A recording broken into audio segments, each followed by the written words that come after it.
2, 1. Hello, ladies and gentlemen, and welcome back to another exciting episode of Delusions of Grandeur. I am your host, David Streggy, and here in the room with me, I have Boris from all the way across the world in Croatia. How are you? I'm fine, thank you. How are you? I'm just Krampusy. Well, good point. I have some of my Krampus Christmas ornaments still here with me. Uh-oh.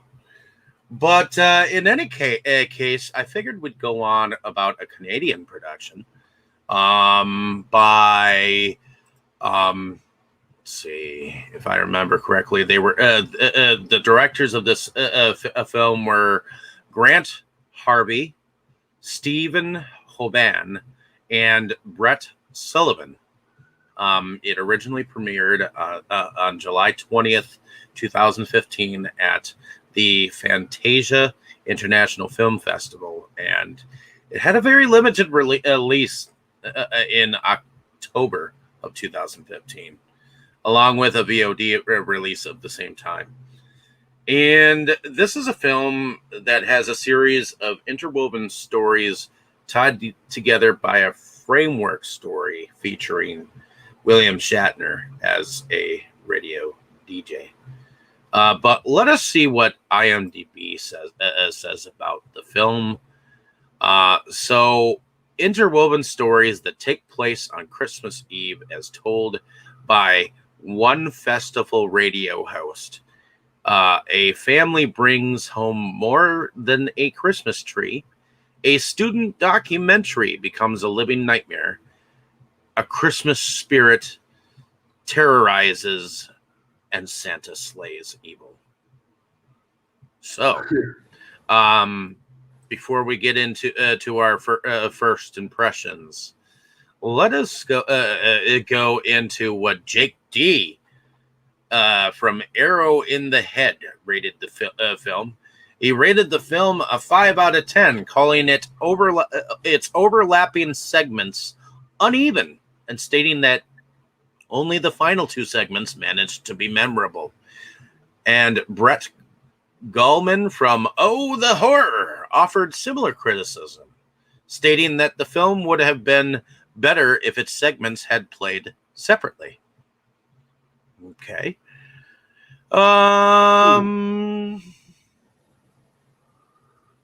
One thing I wanted to say before we got into our first impressions is I wanted to show you guys something that infuriates me. It infuriates me. Let me show you this. This was the copy that I picked up at Walmart. It is the DVD copy. And this is what infuriates me. Look what they called it. Yeah, I understand. A holiday horror story. Underneath it, it is called A Christmas Horror Story. Do you know why it infuriates me that they did that? Because it's the reason why. You mentioned it. I'm not sure if you said it while we were still live or afterwards, but yeah, I remember you said it was a kind of like a censorship thing, because it says Christ in Christmas. Yeah. I actually heard of a similar thing. There is this one horror comedy named Satanic Panic, and they made a slipcover with only the word panic. Like they didn't want to display the word satanic in public for a similar reason. All I gotta say, what a bunch of pussies. I'm sorry, but there is no excuse for that kind of atheist mogulism. That's Walmart should turn tail and run the other way, away and hide itself between its fucking dickless legs. That's all I gotta say.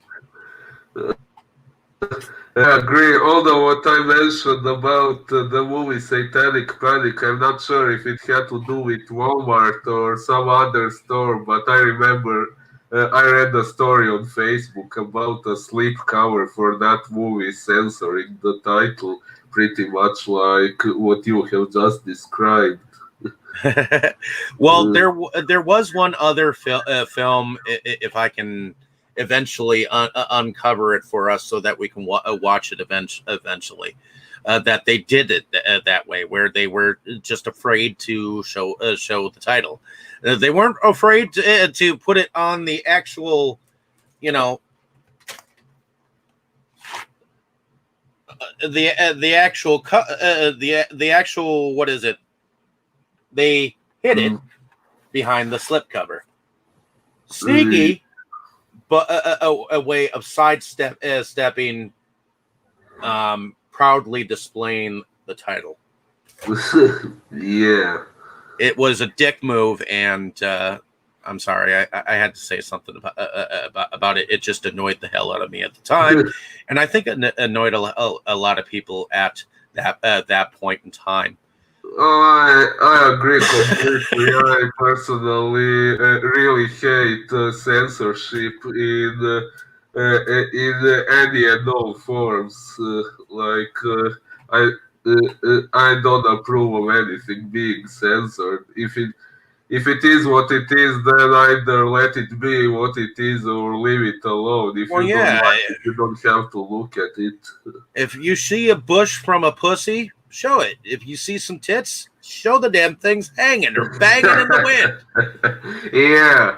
But in any case, this particular horror film, I really liked at the time. At the time, I don't think that they were uneven or anything like that. I thought they played well, and it was an interesting way of displaying this little town of Bailey.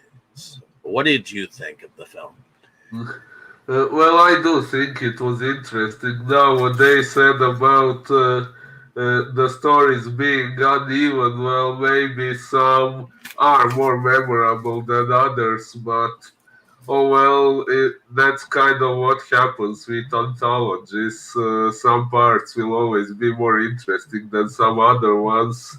Now, what they said about that it would be better if each story was told as a separate segment. Now, that kind of makes sense. Maybe in a way it would be better, although it would.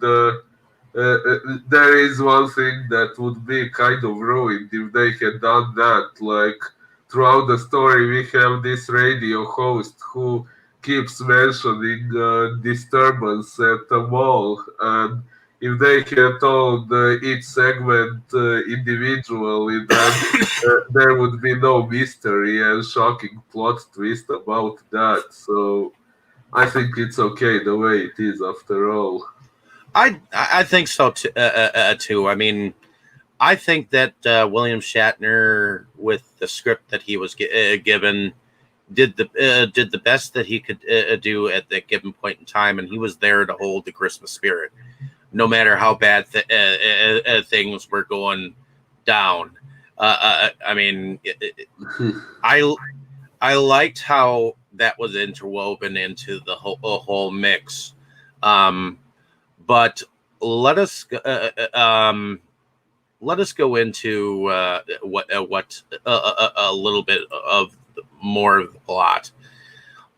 In the this first story, Dylan, who was played by Shannon Cook, Ben, who was played by Alex Ozerov, and Molly Simon, played by Zoe DeGrand Mason, have decided to break into their school, which used to be a convent, to investigate the murders of two students, and one of whom was Dan's uh, grandson that occurred in the school's basement the year before.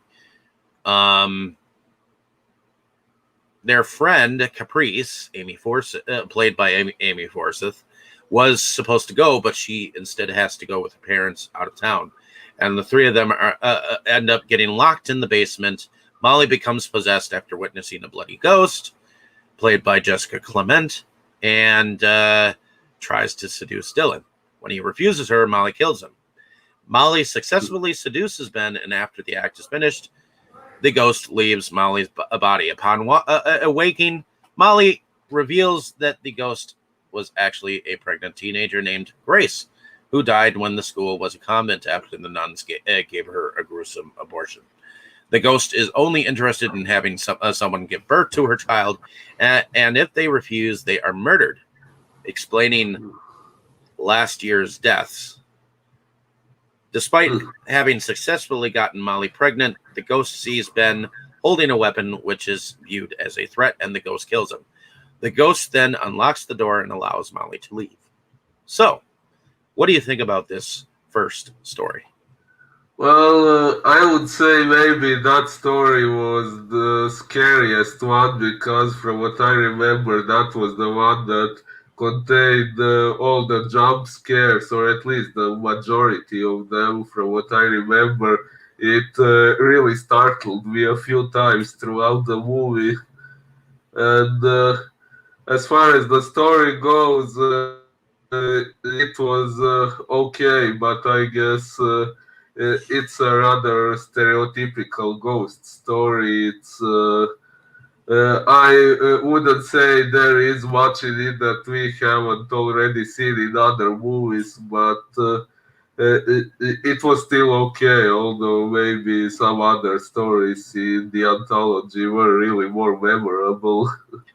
I honestly thought that the detective video was actually more chilling and gruesome than the actual them getting locked in and the whole shit happening to them, and then the part where the spirit like all of a sudden appeared like behind the one dude and like went into her and she started shivering and convulsing on the floor.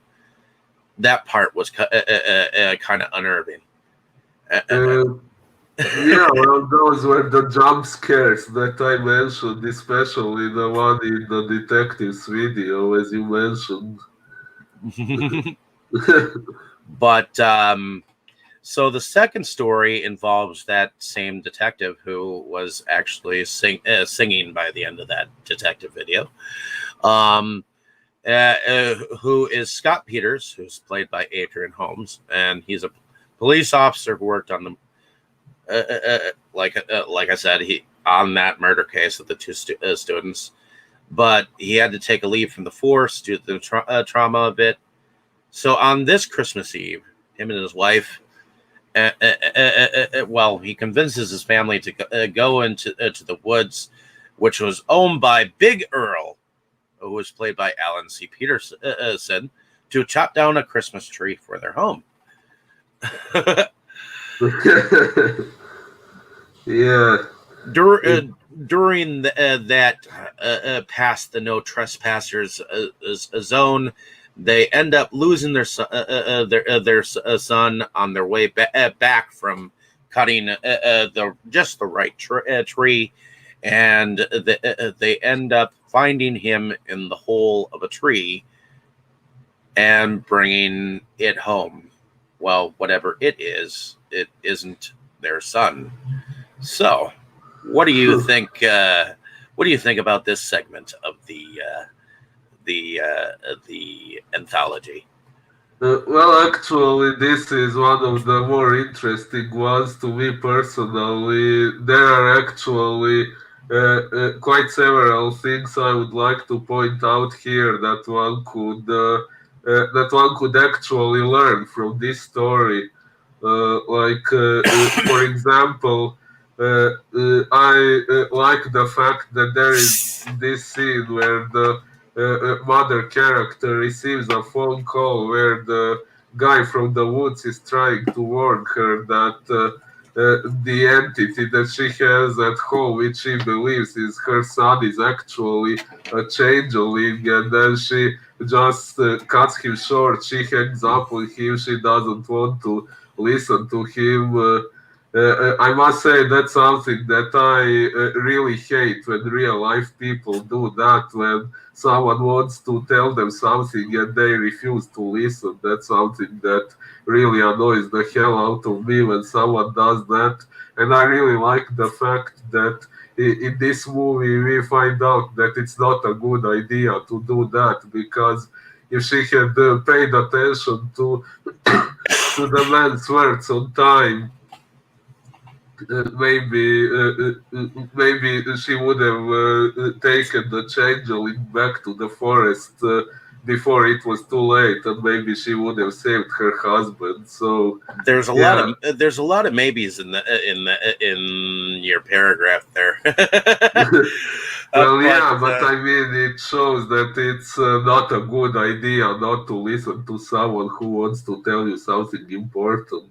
true, but you also have to understand that she's a mother and she loves her child first, and she doesn't want to believe the worst, at least just as of yet. So I can understand her misgivings at first, but that's it's understandable. Oh, when she actually goes and looks up the information about this changeling before she and then of course what happens to the husband ultimately causes her to call the dude back and be like, okay, what do I do now?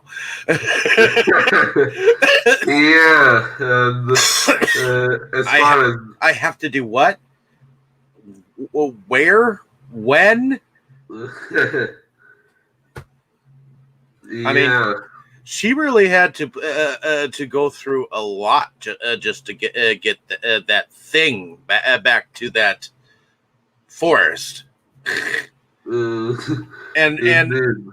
I thought that her child ended up coming back, but her child, that thing just ended up going back into that stump, and you never saw anything else happen. But her, we just see her left there at that stump. But before that even happens, I mean, when they bring it home, they think it's their child. So when it starts to eat that spaghetti, and it doesn't pay attention to the mother's insistence that it slows down its eating, and Scott ends up going over to, and trying to touch his child. He ends up forking him in the hand. Yeah, well, that's when you start suspecting that something paranormal has gotten into the child, or as we find out later, replaced the child. Well, and then we get that creepy moment when of course she, because of everything that has gone on, she's not really feeling in the sexual mood. So he goes down down to the living room to soak himself in his alcoholism. And while he's down there, she thinks that he's come back for a little bit of action, and it just so happens some pairs of small hands come up towards her chest, and she wakes up suddenly and thinks to go and check the room her son is supposedly in, or whatever it is. And we see a little bit of what the changeling looks like with them yellow eyes. Oh yeah, in the reflection, that was kind of a spooky moment. Well, not only in the reflection, but while he was crawling on the ceiling down in the living room, or was it in the kitchen? I don't remember for sure, actually. Because he was in the living room, and you saw him crawling on the ceiling right behind him. Oh yeah. But ultimately, I guess Daddy gets that belt wrapped around his throat and his hand cut off. And I guess little what was the child's name? Will. Little Willie. I guess little Willie is trying to pull his daddy's wedding ring off. What a boy. Anyways, wouldn't you want one of those little things running around? I'm not sure. Would you?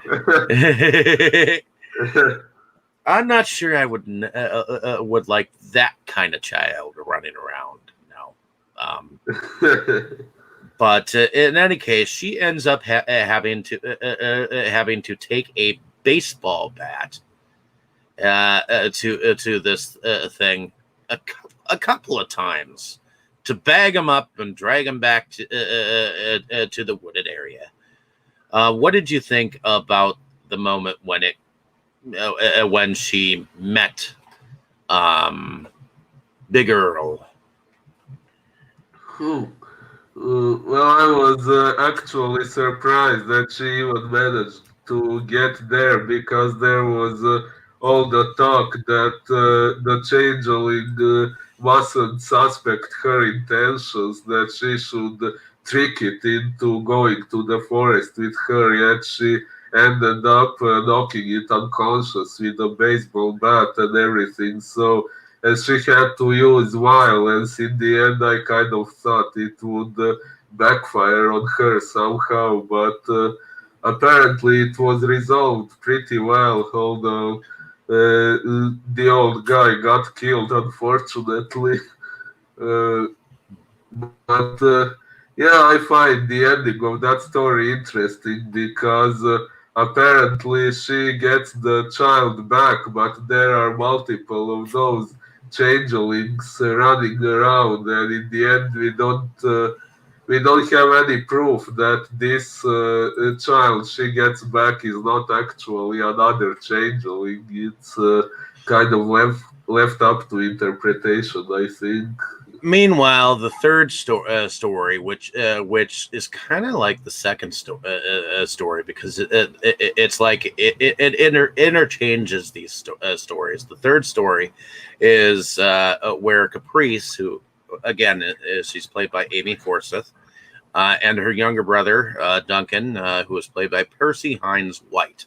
They're traveling with their parents Taylor and Diane, who are played by Jeff Clark and Michelle Nolden, to visit their aunt Etta, who is played by Corinne Conley.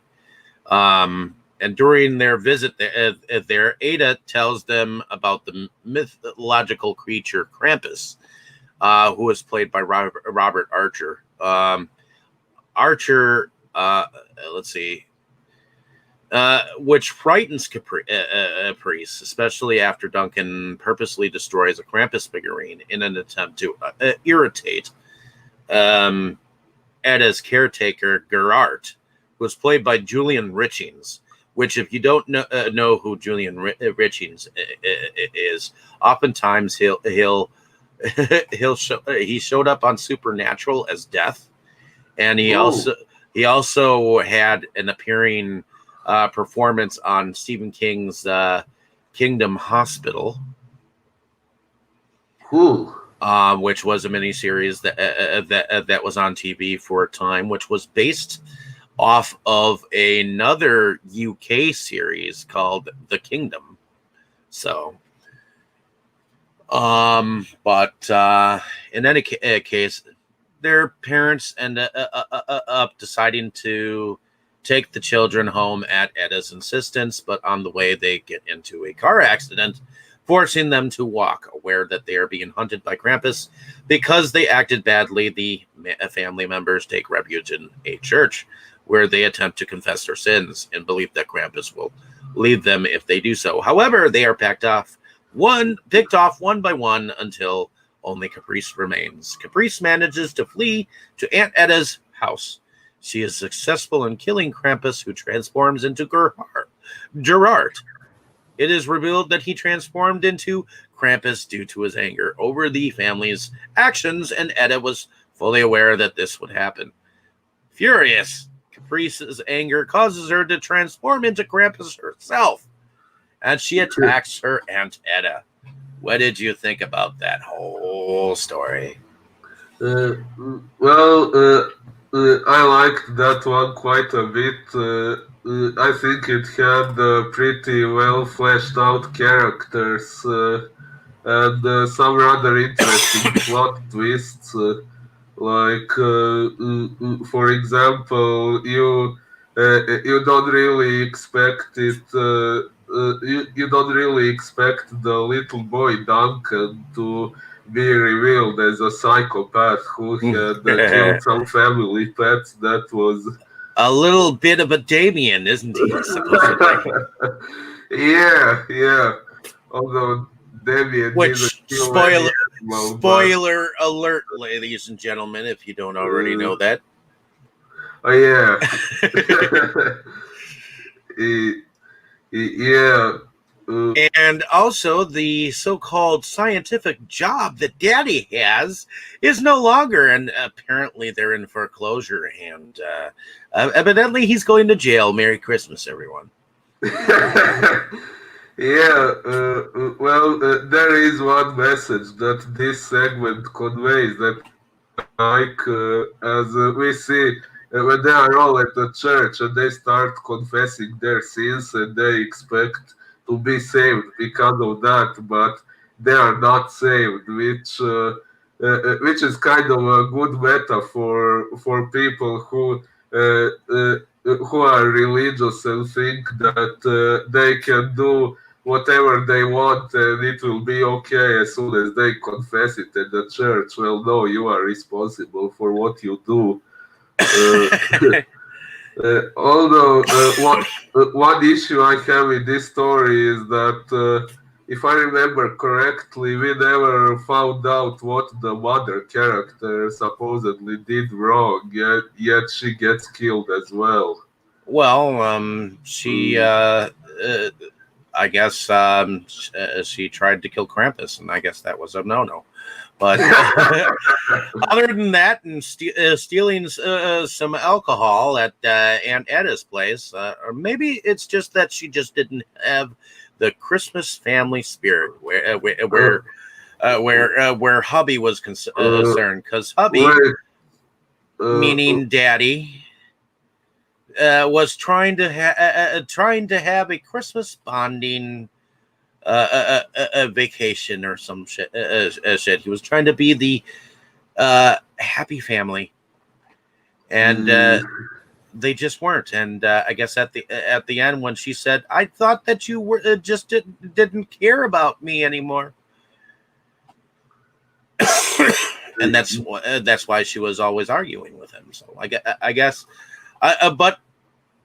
I like that mommy kind of took a stand, even though Krampus was trying to give her some tongue. Yeah.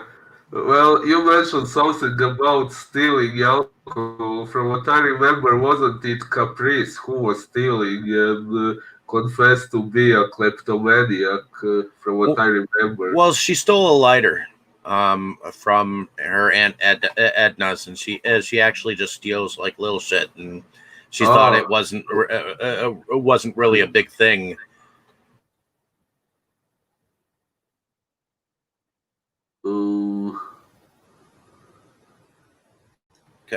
She confessed her. So I don't know. I know it took her a little bit to get to that Krampus stage. Yeah. Well, the twist at the end was pretty good. Oh yeah, but the fourth story was actually kind of like the first story, though, where we actually have Santa Claus is at the North Pole, and everything starts out sunny and shiny, and you see him see him laughing with his elves, getting ready for Christmas. and the Christmas holiday cheer, and you see his wife bring in cookies, except one of the elves starts to act a little funny and goofy, and he starts to starts to act a little funny. He doesn't want any cookies for Christmas, and except he has a little bit of a virus, and it's not exactly a cold. Oh my.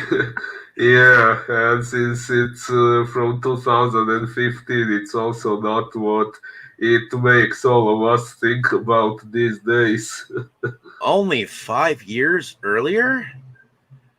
Well, damn. I guess this movie was talking about things way ahead of time, eh? Seems so. Was it a little bout of the COVID? Yeah, it almost looks like an allusion to it.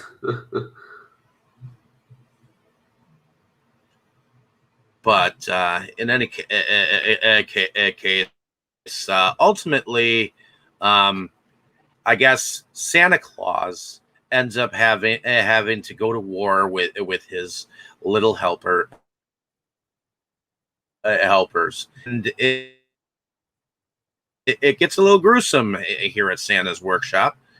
And we start to see a little bit of his a little bit of gore here. Where can you still hear me? Yes, I can hear you, although I think there is. I think we are having some audio delay or something. One of us must have had an issue with the internet connection or something. I can hear you, but the sound is a bit out of sync with your lips movement, if you see what I mean.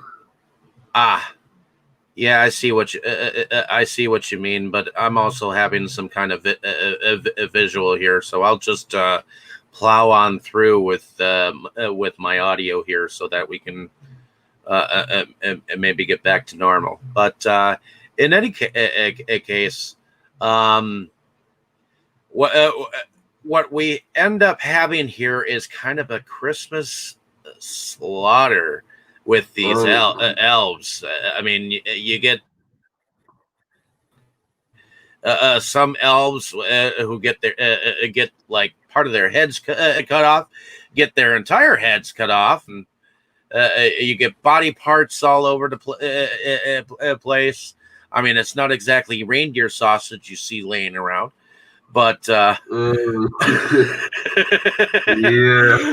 uh, but you get you get this whole um um bloody mess. You know what I mean? I mean, Definitely.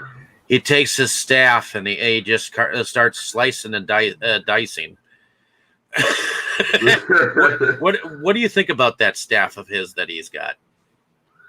Oh, uh, well, by staff, you mean this rod that he had, that he used in the fights? Yeah, what did you think about that thing? Well, it was a pretty cool movie prop. It was definitely effective. Yeah. I mean, he could definitely lop a few ears, a few heads, and not only did he use the staff, but he also ended up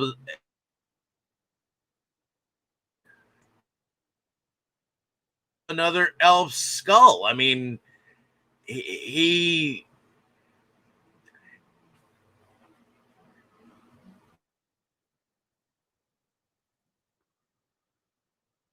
definitely a more violent Santa Claus. What do you think? Uh, well, he was violent, although at that point in the story his actions kind of make sense because it looked like he was fighting for his very survival and to save as much as can be saved from that apparent virus that has infected the elves. But then there is, of Well, course,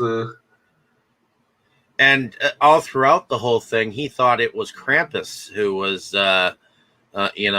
killing the Christmas spirit. So he thought that he was going up against evil. Well, in the end, he ended up being exactly what our radio announcer was kept on telling us about. And I guess he was the real life person that was involved in the radio DJ's life, because evidently we saw someone hold up a note that said "fuck Christmas," yeah. which the radio DJ throughout the story. This is like the fifth story, but it's also considered the wraparound story because he is a William Shatner plays this radio DJ, and he just ends up putting like his whiskey and his eggnog and drinking as he goes away. But he's there to bring us the Christmas spirit with Christmas thing going on down at the local mall. And what exactly is going down at the local mall? Well, it eventually turned out that the whole story of Santa fighting the infected elves was just a hallucination in the head of this man named Norman. He had apparently got crazy and started to kill people at the mall while thinking that he is Santa Claus and that his victims are infected elves. But one thing that I find interesting about this story is that there is this one scene where Santa is apparently meets Krampus and fights him, and Krampus actually looks exactly the same as Krampus in this other story where he was apparently real, and in this one he was supposed to be a hallucination, yet they looked exactly the same, which kind of makes me wonder if the real Krampus from the story of Caprice and her family maybe did have something to do with this after all. Who knows? I mean, it was. I think that there were several Krampuses in this film. It wasn't just one. You think? Oh, well, I don't know. I mean, I'm assuming that the Krampus. Well, it looked like the same person was playing both Krampuses. It's just according to the tale, there were two of them, because the one was Gerard, because he just let the evil spirit in of Krampus. Yeah. Just let it all get to him. And then, of course, there was the Krampus that I believe the young lady Caprice turned into. Yeah, although I thought that was the same Krampus who just entered another person's body. Not Or quite at sure. least, I think that Santa just went crazy. well, possibly. He was off his rocker because of his whole entire life. I think he just ended up thinking that everything was a delusion, and he thought that he was really Santa, and that he was fighting good and evil. I mean, you can definitely if you drink enough, and get yourself wasted enough, you can believe whatever you want to believe. You can jump off of the Empire State Building and be like, "I'm God," and you can fall to your death. Oh my, that's kind of morbid. But I mean, on the right kind of drugs, you never know. Yeah, what was the name of that drug that you mentioned? I didn't hear it very well. Oh, You I said didn't. you could drink something. You could drink as much as you wanted and probably be on cloud nine. Drink what? Drink what as much as you wanted. Alcohol. That was what you said. Any kind. I mean, any kind that gets you drunk to the point of no return. Where you just leave this world and go off into the twilight zone and you become an entirely different person. I mean, it's kind of like the Dr. Jekyll and Mr. Hyde. Well, the animal in us. In a way, yeah. But in any case, so let's go into let's go into special effects. What did you think about the special effects of this film? I mean, that North Pole definitely looked kind of cool for it being CGI'd and all that jazz. Yeah, it did look pretty good, and there was that, and then there were the ghosts in the first story, and there was some gore that was also pretty well done. The scene with the ghost holding this fetus covered in blood, that was pretty gruesome. Oh yeah, I thought that seeing the brains of the elves was pretty wicked, and the fact that he used a skull, elf of skull on elf of skull. Yeah, and puts a new meaning on the word skull fucked. Oh my, yeah. And the effects when we saw the changeling's true face were also pretty well done. Oh yeah, I mean, I think the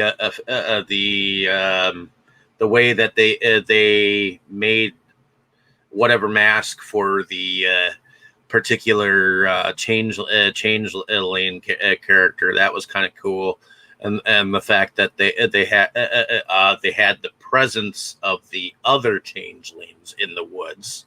I mean, you saw those other yellow eyes. Yeah. And the fact that I think they had some pretty good camera movements to make you see the reflection of the changeling in the window, as well as to have the changeling crawl the ceiling in the background. I wonder how they did that. You know, I don't know. I mean, it seemed that most of the effects in the school that used to be a convent, most of that seemed like it was more practical than anything else, except for the part where I mean, most of it was like the cross that was apparently stabbed into the one dude. Indeed, I forgot that. You didn't see it happen, but you were made to believe that it was a grotesque and gruesome death for him. You know, indeed. Yeah. And then the fact that you saw the other guy get hung on the wall, and his neck, you could hear it break. I mean, indeed. Those effects were pretty decent. As far as the part where the family was in the woods, I thought that part was pretty cool. I mean, you saw the chain go into the dad like really quick, and you heard the noise of the chain before it went in. But and I actually at the first time I watched this movie, I was actually cheering when Duncan the boy was actually dragged away. I was like, yes. Wow, you did. How come? I mean, at that point, you Because he didn't. just by that time I already knew he was a psychotic kid. Uh, well, how did you know? It was revealed only later. I mean, what kind of kid would just like completely like knock off that like old Krampus figurine? I mean, that was a cool figurine. I mean, Ah, well, yeah, it was cool, and actually, that's an interesting thing you're pointing out. When I was watching it for the first time, that scene didn't make me think that the kid was a psychopath, but yeah, I thought he was just. I thought he had just done it in order to spite the old dad who was grumpy and freaking out at everything. So I kind of understood why he would react to her the way he did. Although at that point I kind of had mixed feelings about the Ant character as well, because on one hand I don't like people who treat the others that way, but at the same time I would hate it if someone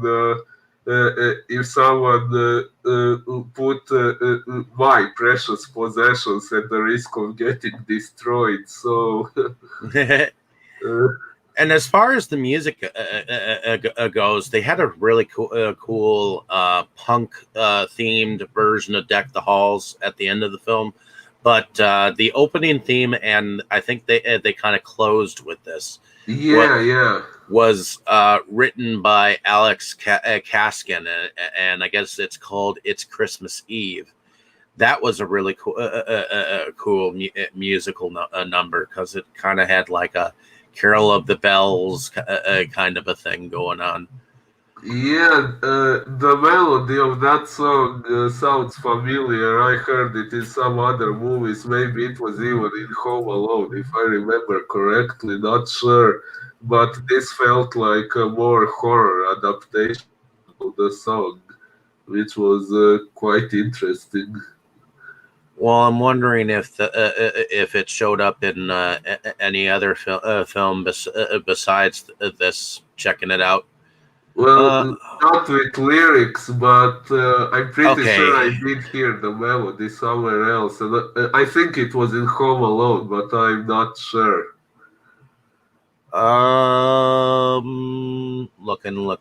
Looking. I guess the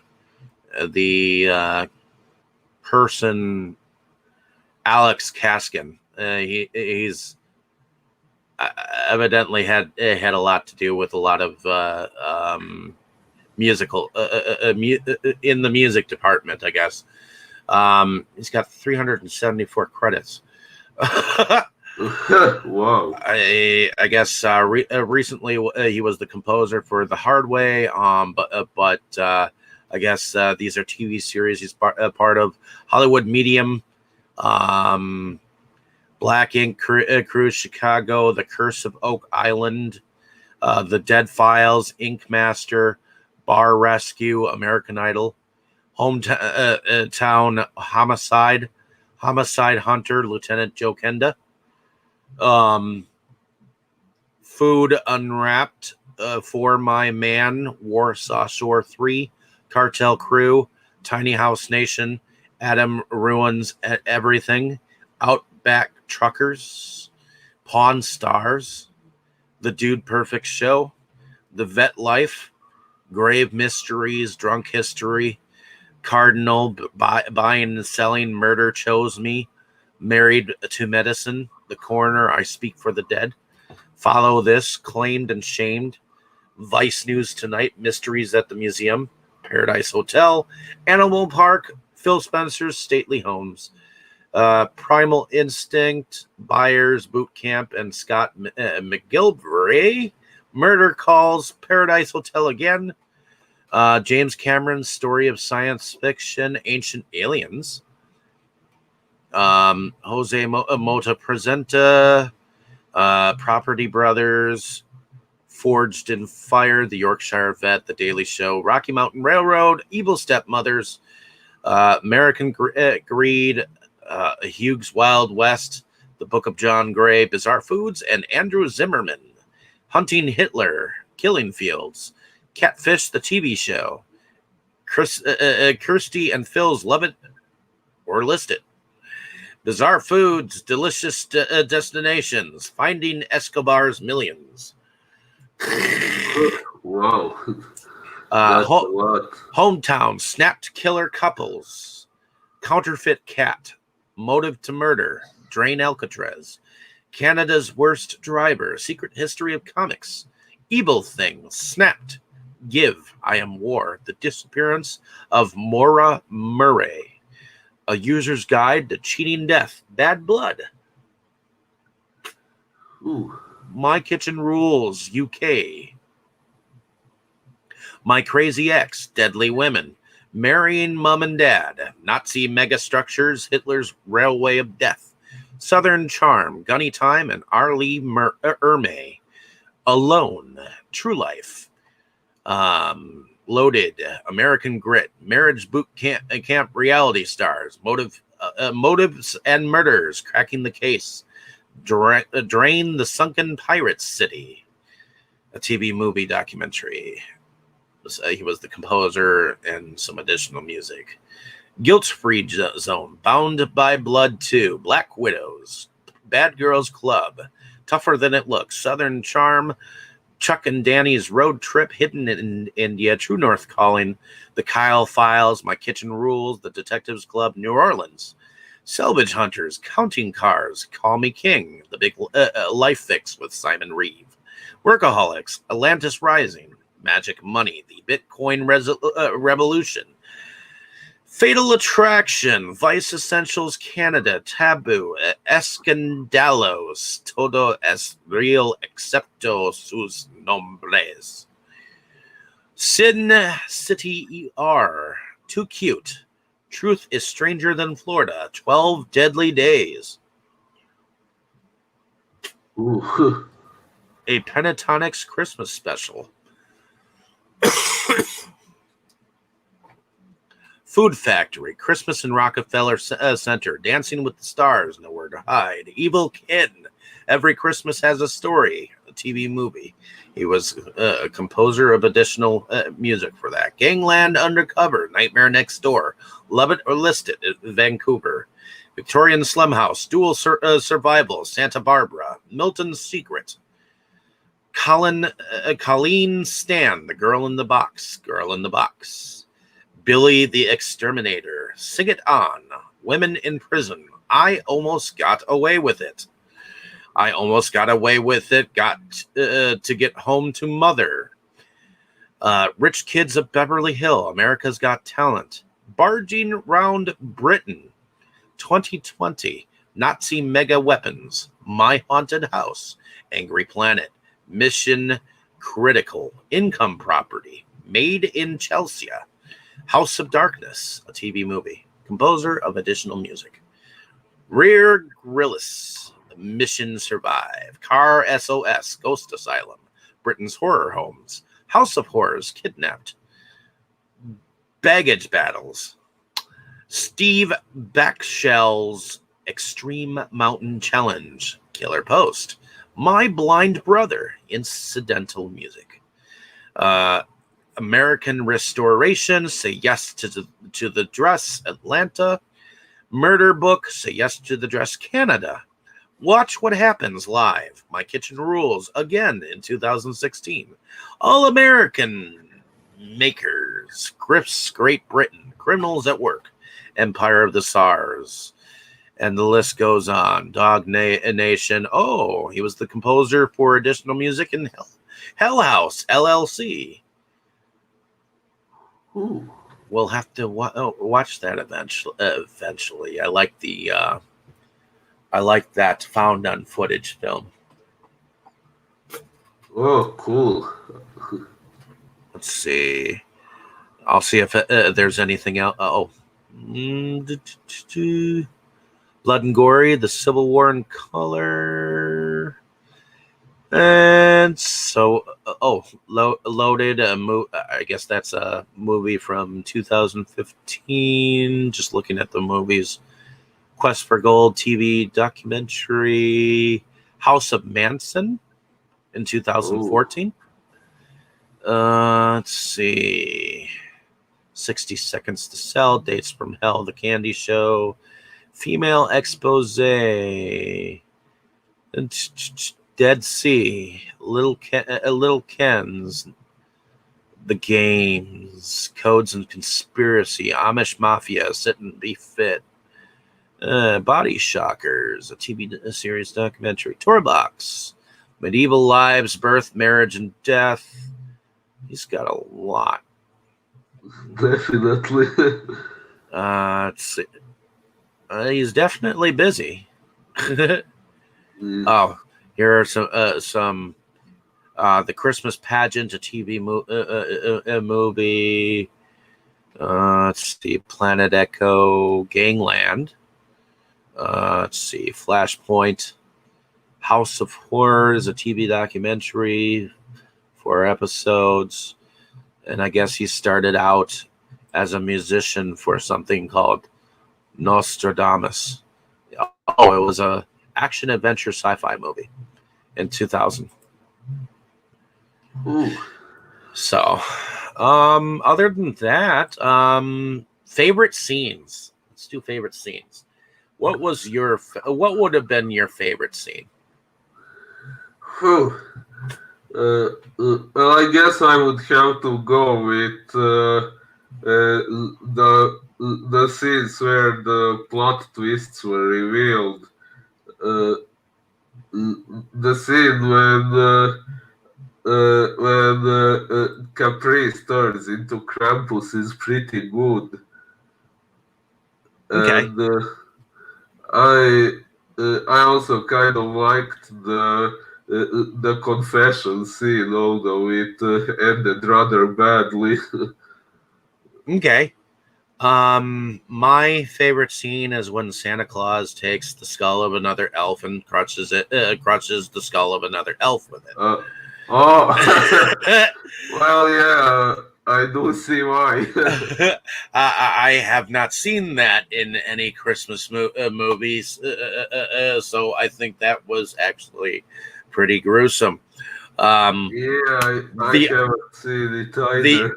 other thing is that apparently this film takes place in the fictional town of Bailey Downs, which is also where the Ginger Snaps films takes place. Who? I Um, haven't seen those, I think. you haven't seen those werewolf films? Ginger. Ginger Uh, Snaps, Ginger Gi- Snaps 2 Snaps Back, and Ginger Snaps begins, I think. Um, Ginger Snaps as movie. well as Huh. the name of the suburb where Allison Clone in the Orphan Black television series takes place. This was intentional as the filmmakers were responsible for the Ginger Snaps films, and director John Fawcett is one of the creators of Orphan Black. Oh, And I guess he doesn't seem to John Fawcett doesn't seem to have anything to do with this particular film, but I believe if I look at Grant Harvey, let's see, Grant Harvey. Grant Harvey is the second unit director of Ginger Snaps. Let's see, looking back. Yeah, and he was part. Okay, so yeah, he was in Ginger Snaps back at the beginning. Um, and he was the second unit director um, in Ginger Snaps. Let's see. Okay, just looking. Yeah, he was part of Ginger Snaps and Ginger Snaps the beginning. Um, and then Steve Hoban. Let's see him. Okay, so he is a producer of Ginger Snaps, but he's also a producer of Half Nelson, Blood and Donuts, which is a German film, I think. Paint Misbehaving, Ginger Snaps, Cyber World, Nemesis Game, Nothing, Ginger Snaps 2, Unleashed, Ryan, Ginger Snaps Back, The Beginning, Alter Egos, Black Christmas from 2006. YPF, Paradise, The Spine, Splice, 38 Arletta Avenue, Haunter, Subconscious Password, Wolves, Debug, and after this he was Incarnate, Beyond Skyline, in the Tall Grass, Come True, The Peripheral, which is a TV series, and announced he is a producer of a movie called Theorem. The other director, which is Brett Sullivan. Brett Sullivan is the editor of one of the editors of Ginger Snap, but he is an editor of A Christmas Horror Story. He is an editor of 8 episodes of Orphan Black, Cracked, Survival Code, Lost Girl, The Border. He is the editor of Saw 4. The editor of a movie called Last Exit. I Was a Rat, Treat Murray, My Daughter's Secret Life, Ginger Snaps. Before that, it was Dream House, and I guess he was an editor of Blood and Donuts. Whoa. Blood and Donuts was a vampire falls for a woman working at a donut shop. So, but that was back in, what was it, 1995. So, but those are the 3 directors. So, do you think at the end of all of this that these segments are uneven? Well, I don't think so. Yeah, maybe some are more interesting and more memorable than others, but that's just how it was to me personally. Maybe another person would find another segment more interesting. I think that the story of the family with the Krampus and the aunt and whatnot, those are memorable. The changeling itself is memorable. Oh, yeah. But the family itself can be kind of forgettable. I do think that the mother seemed like she was a strong character of the child. As far as that goes, but the story, the background story, the detective story, that is kind of memorable. I mean, even the kids were saying it was kind of gruesome and eerie when they saw the same words. Until what was it? Until a child is born, a child is given, or something like that. Something like that. I don't remember word by word, but yeah, it was a biblical quote. Yeah, and other than that, I think that's about it. Unless you have anything else to add for this film.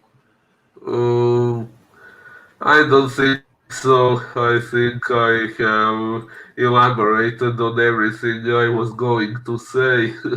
Um, I don't think that the film is as uneven as one would like to think. I think the stories come out as they should. Um, I definitely liked the special effects done on how the Krampus looks and how his weaponry sounded, and how gory that it actually went with the slashing and dashing of the elves. I kind of do like the idea of a zombie elf apocalypse. Yeah. So it's entertaining, and the fact that they kind of mix it with something like Silent Night, Deadly Night, kind of an ending there, because anyone who knows anything about Christmas movies knows about the movie Silent Night, Deadly Night, and its sequel, where a Santa Claus just ends up going crazy. And killing a bunch of people because some people killed his family around Christmas. So, Yeah, well, there are quite several movies where Santa goes crazy. yeah, and there's also the Weird Al song, the Night Santa Went Crazy. Uh, Down in the elves workshop, all the elves were making toys for the good Gentile girls and the good Gentile boys. Well, when the boss busted in, nearly scared him half to death with a rifle in his hands and cheap whiskey on his breath. From his beard to his boots, he was covered with ammo like a big fat drunk disgruntled Yuletide Rambo when he smiled as he said, with a twinkle in his eye, "Merry Christmas to all. Now you're all gonna die." The night Santa went crazy. All right, ladies and gentlemen, I think that that's all that we have for today, folks. So stay tuned for next week. I think what we're gonna go on about The Shining. The Shining, folks. We're also gonna be telling you a little bit about our experience with The Room 237 documentary, which was out and about there. So definitely stay tuned for that episode. I did it with my Inside Movies Galore crew, and I'm curious about what showing you some of this stuff will have and its effect on your thoughts on The Shining, knowing that you've seen The Shining before. And Yeah, I saw it once, although quite a while ago, so I will have to see it again. alrighty, folks. Stay tuned next time for another exciting episode. So thank you and have a great evening, morning, or whatever. Like, share, and subscribe, and let us know down in the comments what you thought of this film. So thank you. Yeah, thank you all. And happy holidays, everyone. Happy holidays, everyone.